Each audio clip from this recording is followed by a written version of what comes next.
fun to come back and to see familiar faces, and not just familiar faces, but really some intimate relationships that I have. A lot of you have had huge impacts on my life, and being emotional to be where I am now. You're a big reason for that, and so thank you for that. And it's a blessing to come back and to be able to share with you for this sweet time. One of the things about having a breakdance ministry is that you often get asked to do demonstrations.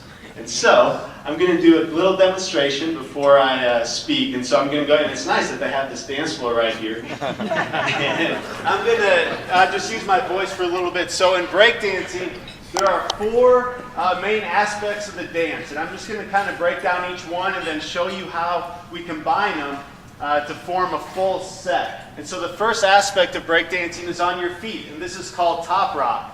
Okay, and so if I was coming out and I needed to make some space, I would come out and just start doing something just called top rock. And so when you start seeing this, you can think, oh, Michael's going to start doing something now. He's starting to clear the path a little bit, clear a little circle. So that's top rock, and that's the first part of breakdancing. The second part is called floor work. And so what makes this different than any other style of dance is that you get on the floor for a little while. So you start top rocking a little bit, and then you get into your floor work, which is right here. This is called the 6th step, and that's the basic floor work step. And so you've got your top rock, you've got your floor work. Now in floor work, you can be really creative. You can throw in a few variations there, come up, and then you back up to your feet. The next aspect is called power. And power moves are the more dynamic moves. And so when you see or think of breakdancing, a move for this is called the windmill, or the helicopter, or the continuous backspin.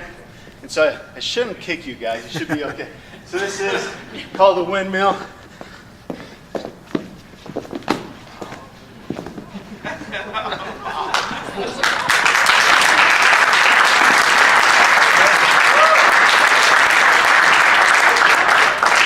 That's kind of more dynamic. There's another one called a turtle, because you're kind of in this turtle position. Just on your hand right there. That's the power aspect of breakdancing. Now the last aspect is called freezes. And so as you're moving and spinning, you're going really quick, what you want to do is you want to stop your momentum as fast as you can and then freeze. And the basic freeze is called the baby freeze.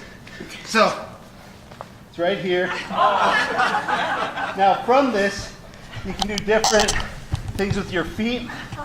Right there. You can switch hands, go down, and then there's other ones. Just come up.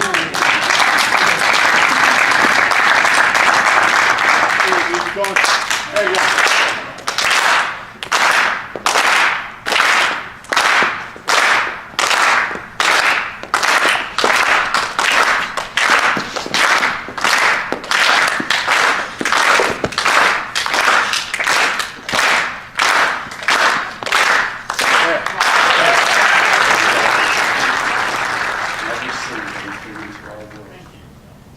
To be a minister of reconciliation means that we need to reach out to people where they're at and where they're familiar. I know as an athlete, and as you're in high school, you can often be very intimidating to people. And I know that we can sometimes have an air of unapproachability. And that can feel good. It really can. And I remember that feeling. But if we're going to follow our Savior in this, we must strip that reputation. And we must go to people where they're at. Not to be unapproachable, you approach others. And you approach others different than you. And you just don't approach them, but you take an interest in their life. You ask about them. You ask about what they do. You ask about what they're excited about and what they're passionate about. And it may not be the same things you are, but you're a minister of reconciliation. And you are reconciled by a God who became like us And so you become like others so that you can win them for Christ. That's how we do it. And that's why I'm over here spinning on my head and doing these different moves. I enjoy breakdancing. I do. I like the art. I like the athletic challenge. I really do. But to take me out of my house at night, away from my family, into the city of Chicago, to go dance with guys in a rough neighborhood and with guys I don't know. I don't love breakdancing that much. That's not why I do what I do. I go out because there are guys who do those things who are not reconciled to the Father. There are guys who do those things who have never heard the gospel. And they're not coming to the church that I go to. And they're not coming to the FCA breakfast, and they're not coming to the events that I throw. And if they're going to hear the gospel, if I am going to implore them to be reconciled to God, I've got to go where they're at. And as I sit there,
just to play sports and to find success on the field. Those are good things, and those can contribute to the ultimate goal. But the ultimate goal is to be a minister of reconciliation.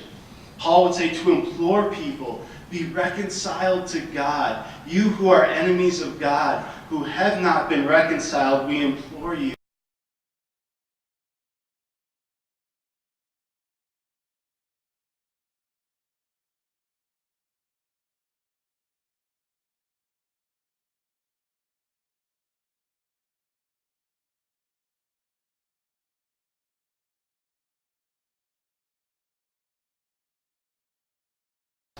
One main thing, and that is that we're going to be around people who aren't reconciled to Christ. If we're going to implore people to be reconciled, that means that we are around people. I think often the method has been that we will bring them to where we're at. We will invite them to things that we're doing.